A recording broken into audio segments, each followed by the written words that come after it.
Choose your friends carefully. I'll explain why on today's edition of Liberty at Home.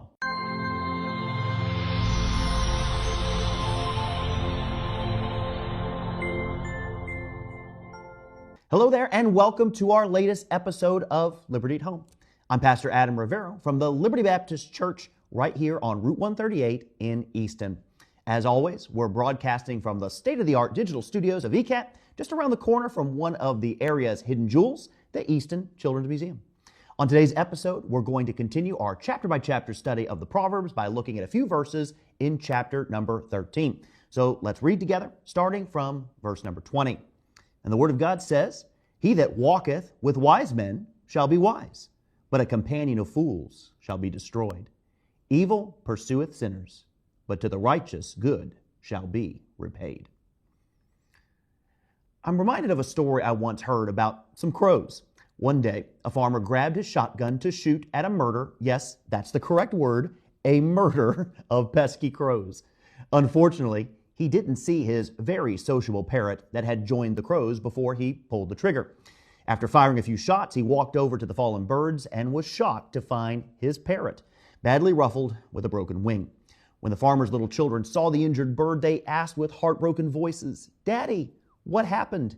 To which the farmer simply replied, "Bad company." In today's text, Solomon implores his son, and us as well, to choose good friends in his life. After all, Solomon says you'll be influenced by those you hang around. I can't imagine that Solomon could have possibly realized how important this lesson would have been for his son Rehoboam just a few years later after he penned these words. You see, after Solomon died, his son Rehoboam ascended to the throne of Israel in his father's place. The people of the kingdom came to Rehoboam and asked him if he could reduce the burden of their taxation upon them. You see, people complained about taxes even 3,000 years ago. Now, Rehoboam, as a new king, was not sure what to do in regards to their request. So first he went to the wise advisors of his father, who were still alive. Their advice was simple: reduce their burden, and they'll gladly serve you for the rest of your life. But Rehoboam was not content with this answer, and instead went to his young friends. Note the air quotes when I say the word friends, because these young men grew up insulated from the realities of life and lacked wisdom in every way. They were not good friends. Their advice to Rehoboam did him no favors. They told him to come down hard on these freeloaders. They said, "Tell them if you thought my father was tough, I'll be even tougher." The end result? The people of Israel rebelled, the nation was split in two, and irrevocable harm came to the kingdom for hundreds of years. Why? Couldn't this have been avoided? Well, of course it could have, if Rehoboam had decided to keep good company. Now look, I may be a preacher, but I'm not a meddler. I don't care what anyone says. Now, I don't know you, and I don't know the group of friends that you keep. But I will say this to you today. The Word of God gives us clear warning that bad company will end up bringing out bad choices and therefore bad consequences in our life. When it comes to choosing your friends, choose wisely.